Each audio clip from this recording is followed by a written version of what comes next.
Hello, I'm John Coleman from ApocatastasisInstitute, an Institute for the Humanities, an alternative college and high school here on New Milford, Connecticut, USA. The purpose of this live broadcast, thanks to your donations and recording, is to get up to speed with day 257 of the project. We're going to learn about the Age of Voltaire, although we're going to have a bit of Gibbon as well. The project is Apocatastasis Unified Curricula, which is appropriate for our enrolled students in our undergraduate program, as well as our alumni and our seminar participants, our open event participants, and you watching this on social media farther afield. So, this is a way that all of us here at the Institute can be quite literally on the same page of our studies, should we choose. Of course, at the Institute, we have many, many more things than just the project. This is our core study, but we have many standalone classes in mathematics with Vandana Rataria and Adam Myers. We have consulting for parents with Dr. R. Michael Fisher.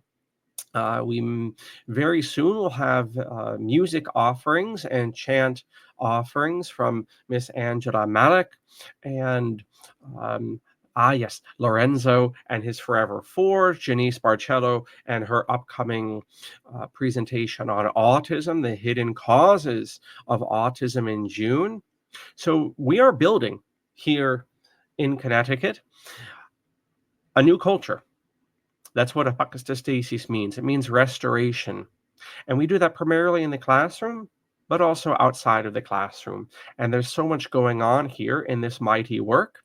And we invite you to check out the ticker and the link below in the description. So, with that being seen too, let us get into our poem for today. And we'll need our handy dandy screen share for this. And you can access the poetry as well as the text that we're using simply by going to our project sub page under the academics dropdown. And this is part of the rhythm of the project. Eventually, this will be published in probably 3 or 4 Bible-sized volumes. And basically, 3 poems, a reading from H.G. Wells, 3 poems, a reading from the Durants, and 3 poems, a reading from appropriate literature, all in sync. Yesterday, we read the first section of the Sacrifice of Primal Men by the or from the Rig Veda. Rig Veda is not a guy's name. Rig Veda is the name of the Hindu text that this is from. So we're just going to read this column on the right and get into our study for today, the Age of Voltaire and the Age of Gibbon in the late 18th century. From this were horses born, all creatures that have teeth in either jaw. From this were cattle born, from this sprang goats and sheep. When they divided primal man, into how many parts did they divide him? What was his mouth? What his arms? What are his thighs called? What his feet? The Brahmin was his mouth. I think that's a typo. The Brahmin was his mouth. The arms made the prince. His thighs the common people. And from his feet the serf was born. From his mind the moon was born, and from his eye the sun. From his mouth Indra and the fire, from his breath the wind was born. From his navel arose the atmosphere, from his head the sky evolved. From his feet the earth, and from his ear the cardinal points of the compass. So did they fashion forth these worlds. 7 were his enclosing sticks, thrice 7 were made his fuel sticks. When the gods performing sacrifice bound man, their sacrificial beast. With the sacrifice, the gods made sacrifice to sacrifice. These were the first religious rites. To the firmament these powers went up, where dwelt the ancient Sadha gods. Again, this is a selection from the Rig Veda, The Sacrifice of Primal Man. All of these poems you can download from our project site. And the genius of the project is repetition, which is, of course, the mother of all learning. We created the project, or we are creating in the imperfect tense, the project uh, to meet a few needs. And one of those needs and those deficits is that in modern pedagogy, you study something once, you study Shakespeare once in high school, or you study Shelley once in college, and you never encounter them again, unless you might bump into them in later life or you have a special passion for them. The genius of the project is, in a quotidian way, to perpetually put before us the historical and artistic discussions and events of the past in the cyclical reading every year, every year, every year, in ultimately what will be a 3-year cycle. So you can join now, join today. You can get all of this for free from our site and hop on the bandwagon for this great adventure. And we begin anew on the 31st of August, this year of grace, 2025. That's when we're going to start day one. So mark your calendars. Mark your calendars. Okay, so we have Gibbon coming up, Edward Gibbon, the British author of The Decline and Fall of the Roman Empire. I actually own this very edition of The Decline and Fall. You'll often see it in the earlier printings, 6 or 7 volumes. These are condensed in size of text, not condensed in the sense of being abridged. And they're with teeny weeny font here, but I have these. I do. It took me probably about 3 months to get through one volume, and that scared me off from reading the other two. But I certainly mean to get into them. Of course, the genius of doing deep study like this is you get all these little cool nitty gritty stories that you don't get in more superficial reading. So there's all sorts of um, anecdotes and so forth in Gibbon's Decline and Fall. And of course, our man of the hour is Voltaire. We're going to read a little bit from H.G. Wells about both of these men. As I said yesterday, often the 18th century in France is called the Age of Voltaire. So the 17th century is the age of Louis XIV, and the 18th century is the age of Voltaire. Both men lived very, very long, well into their 70s. And both of them had very active careers for almost all of that time. So it is appropriate to label them as such. And indeed, in that, you can see a shift, right, from the absolute monarchy of Louis XIV.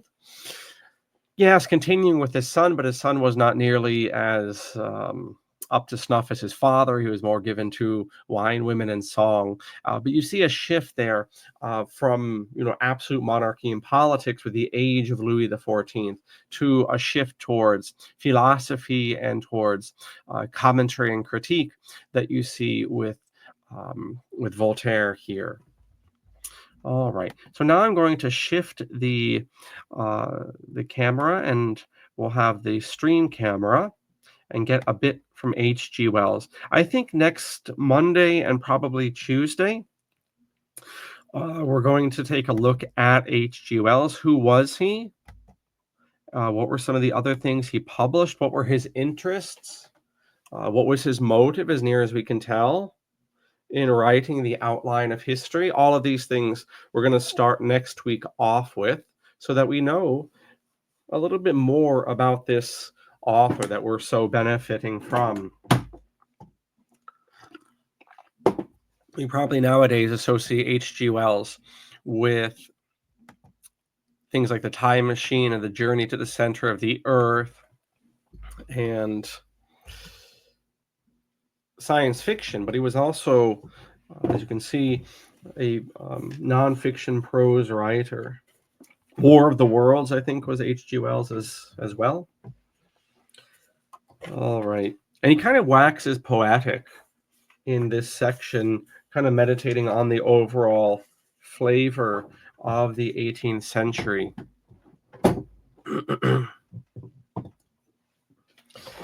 And we'll just get this set up proper. It's always a wrestling match with the camera here. Okay.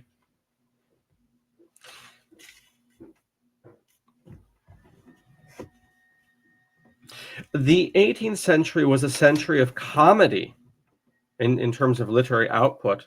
Certainly Voltaire knew about this, which at the end grew dim. It is inconceivable that that world of the middle 18th century could have produced a Jesus of Nazareth, a Gautama, a Francis of Assisi, and Ignatius of Loyola. If one may imagine an 18th century John Hus, they can, right? That's possible.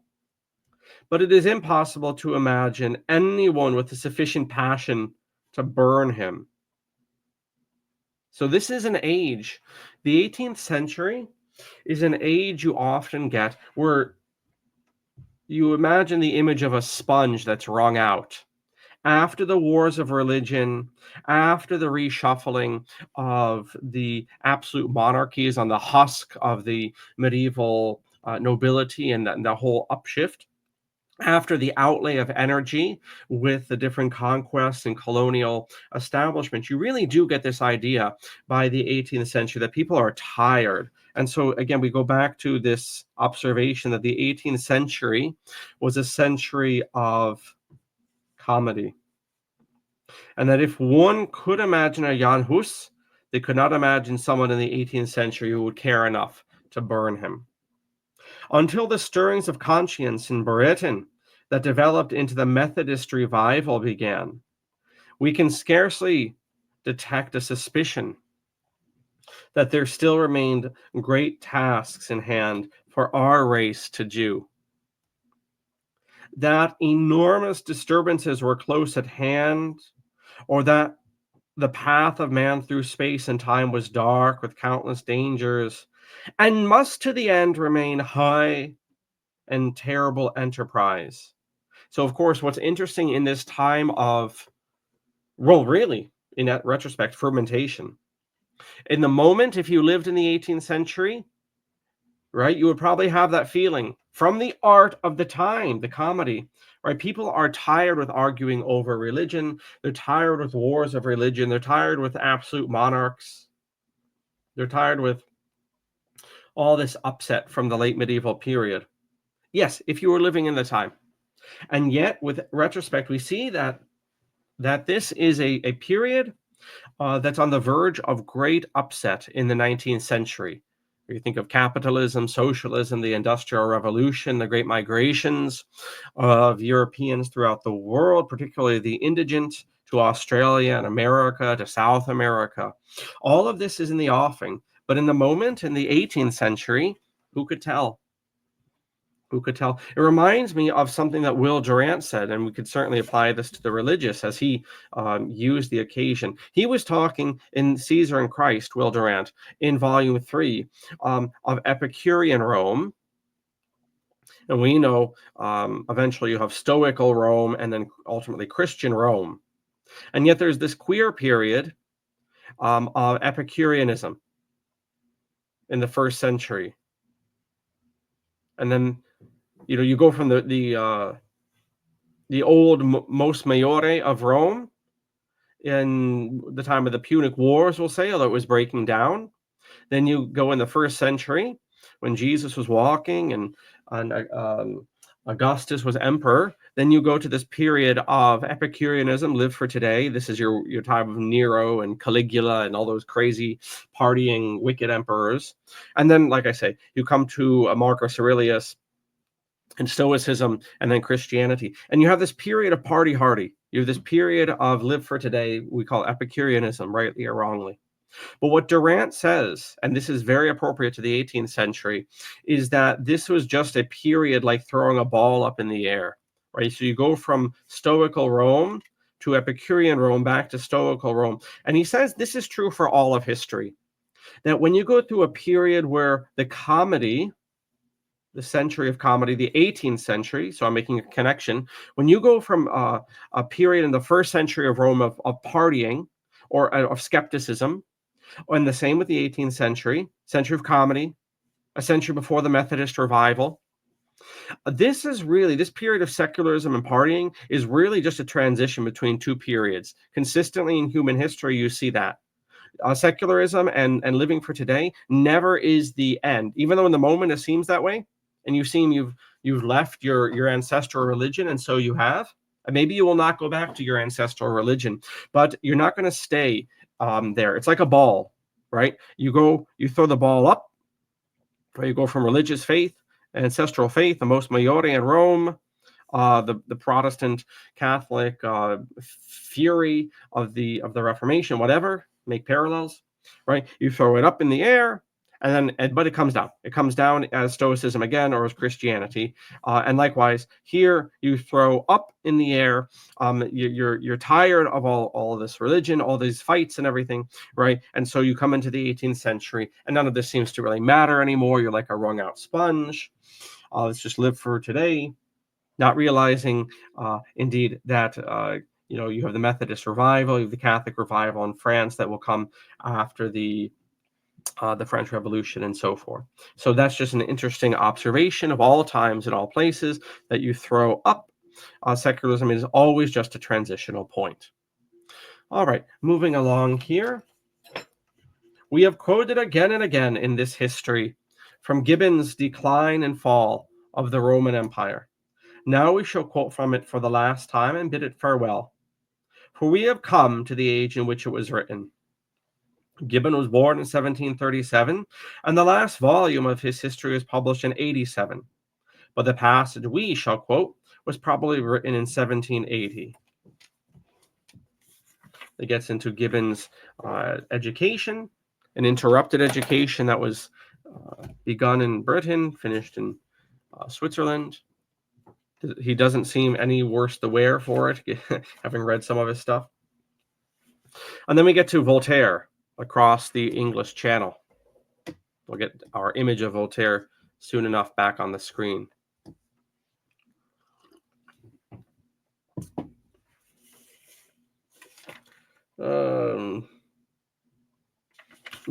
Just what to say about Gibbon. Gibbon is a great example of that skepticism of the 18th century. So he writes The Decline and Fall. I think he bounces around. But, basically The Decline and Fall, there we go. Right, Gibbon's great history is essentially an attack on Christianity as the opening cause of the decline and fall. He idealized the crude and gross plutocracy of Rome into a world of fine gentlemen upon the 18th century model, and told how it fell before the barbarian from without and because of the decay through Christianity within. In our history, we have tried to set that story in a better light. Voltaire to official Christianity, to Voltaire, different man, right? To Voltaire, official Christianity was l'enfant, something that limited people's lives, interfered with their thoughts, persecuted harmless dissidents. And indeed, in that period of the interregnum, there was always very little life or light in either the Orthodox Christianity of Rome or in the Orthodox tame churches of Russia and of the Protestant princes. Right? So both the Russian churches, we could say the Orthodox churches in general, or the Protestant sects are always under the thumb of a civil power, so they're not quite as robust as perhaps they would like to be. In an interregnum incommoded with an abundance of sleek parsons and sly priests, we think back to The Vicar of Bray, the humorous song we began the week with. It was hard to realize what fires had once blazed in the heart of Christianity and what fires of political and religious passion might still blaze in the hearts of men. So again, this 18th century is a time of blah. It's a time of grayness. It's a time where people are tapped out. They're hung over from the 16th century, 17th century wars and all the ideology of the time. And so we enter this bland period, and yet a period of tremendous fermentation not the least of which is the Enlightenment. At the end of his third volume, we read, Gibbon complete his account of the breaking of Western civilization. He then raised the question whether civilization might ever undergo again a similar collapse. This led him to review the existing state of affairs in the late 18th century and to compare it with the state of affairs during the decline of imperial Rome, which is a perennial pastime of people comparing their day and age to the decline of imperial Rome. It's almost a cottage industry in America to do such at every possible accounting. One of my colleagues on the interview show, Dylan Moore, uh, has taken some very critical stances as regards that, particularly using Carroll Quigley's outline of history. He does not see justification in that very popular tendency to compare America nowadays to the declining Western Empire. We carry on.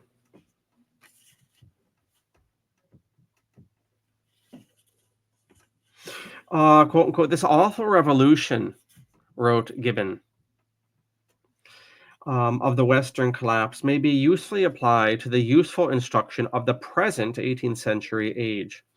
It is the duty of a patriot to prefer and promote the exclusive interest and glory of his native country, but a philosopher may be permitted to enlarge his views and to consider Europe as one great republic.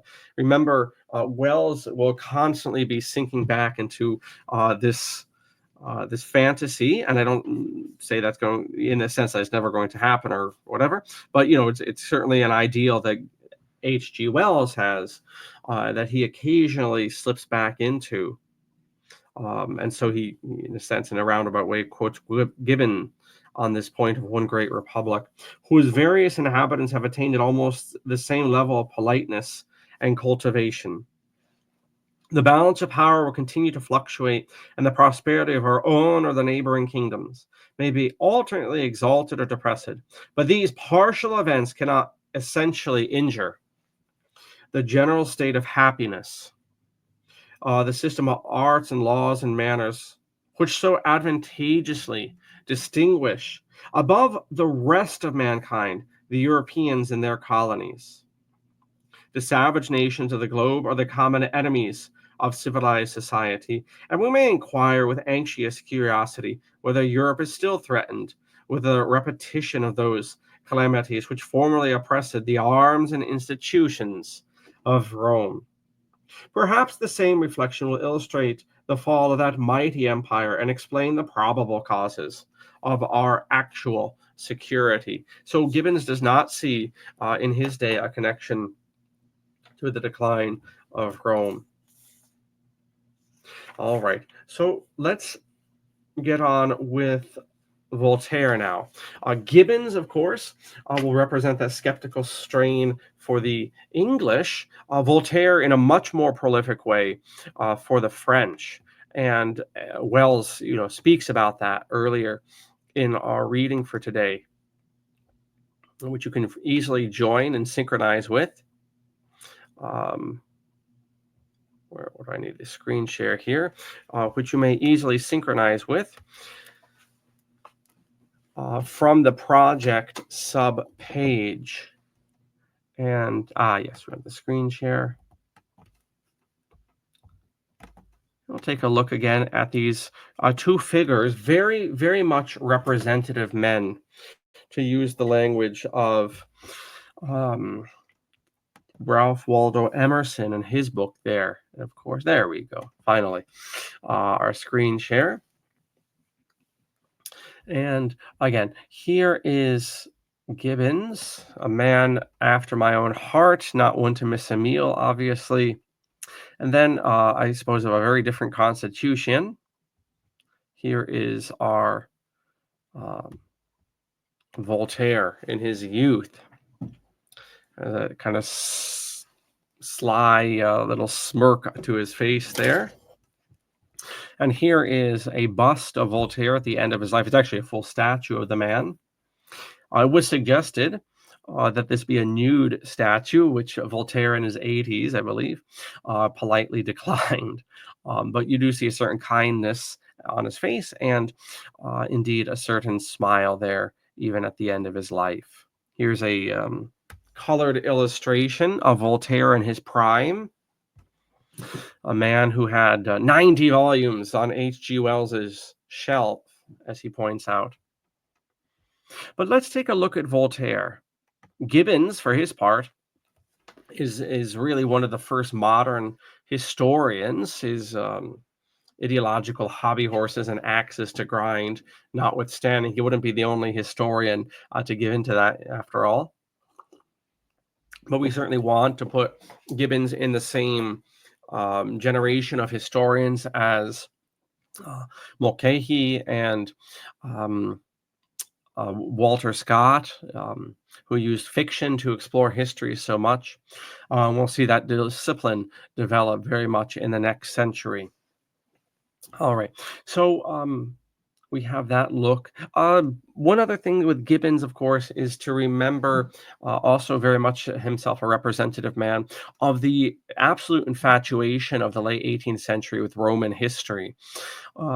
Gibbons doesn't start that. He's simply a product of that. You have to understand at this point, when it comes to formal education, whether that's Europe or America, you're going to get a whole lot of the Bible, especially in the Protestant countries. And then really neck and neck with that are going to be things like Plutarch's Lives. And so people, all literate people, were extremely steeped in the classical world and in the pre-Christian world. If you're familiar at the same time with the American Revolution and that generation of what we call the Founding Fathers, you'll know exactly what I'm talking about. They're endlessly making connections to Roman history without making this up or exaggerating. You have Founding Fathers before the American Revolution, especially in New England, dressing in togas and doing things like Israel Putnam, which are very reminiscent from Roman history. Putnam, when he hears about the Battle of Lexington and Concord, will leave his herds in the field and go and bring supplies up to Boston. And that's very reminiscent of Cincinnatus, for instance. The speech is given. Obviously, the architecture, the Republican architecture, is very influenced by the Greco-Roman world. So I would also just plug Gibbons and his focus in with the whole time period, and then of course the Age of Revolution. The French Revolution in particular causes the British to ask a lot of historiographical questions just in time for Edmund Burke to come along and write his meditations on the revolution in France. So there's a lot of historical cogitating going on in the English-speaking world, in any case, at the end of the 18th century. But as for Voltaire, a man, given the Catholic or perhaps autocephalous Orthodox, Western Orthodox nature of France, we can have that discussion for another time. But given the certainly more prominent role of organized ecclesiology and a church that is, yes, perhaps separate from Rome, practically speaking, after the Reformation, but certainly separate from the state, therefore more robust. Necessarily, whilst Gibbon and the religious establishment of England had their words, fundamentally there was not, and you don't see this so much in Protestant countries. In fact, you don't see this sharp contrast between faith and reason that you see in the Catholic countries. And we can, have all sorts of discussions why that is. But obviously in the Catholic countries, you have a much easier way, because the church is so institutionalized, to censor things and to harass people of different views and so forth. Whereas in the Protestant countries, the very chaotic nature of Protestantism demands tolerance, especially in England, certainly in America. You kind of have to learn to live and let live religiously, and that kind of spills over into just a general ethos of toleration that you don't get for instance, in the France of Voltaire's day, which creates, as I say, this very head-butting uh, uh, reality between what calls itself faith and what calls itself reason. In other words, Voltaire's skepticism often leads him to have to flee to Switzerland. Anyway, I just want to read a little bit of this, and then I have to run to another appointment here at the Institute with Dr. Fetzer as we get caught up with our news. But anyhow, Voltaire's afterlife, his legacy, is complex, his reputation changing with successive regimes. The French Revolution looked back to him as a heroic precursor of its struggle, and in 1791, his remains were brought back to Paris with great ceremony and placed in the Pantheon.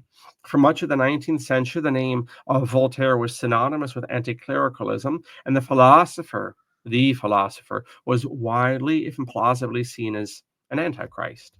In the wake of the Dreyfus Affair, Voltaire's reputation as a crusader for tolerance was re-emphasized, and in the latter years of the Third Republic, under the influence of the Sorbonne literary historian Gustave Lasson, Voltaire became a fixture of the Republican school and university curriculum.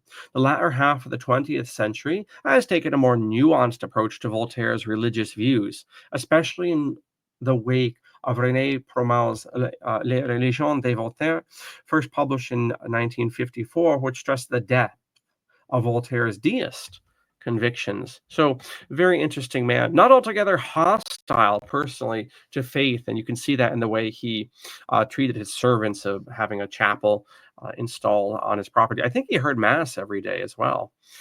So, an interesting man, like many of us, the man of contradictions. Uh, in any case, I'm going to boogie woogie from this class, a little bit shorter today, just because of outstanding obligations. I think it was that way last Friday too. We'll see if we develop a habit in that regard. In any case, thank you so much as we meditated here on the late 18th century, especially kind of the zeitgeist of things, kind of a wrung out sponge, a time of fermentation, a time of pause, and indeed a time to get ready to enter into a chaotic 19th century. All right. Thank you so much. Do consider joining us freely at the project. You can get all the reading materials you need from our subpage. And with that, I wish you a very good day. Thanks for hanging out and learning.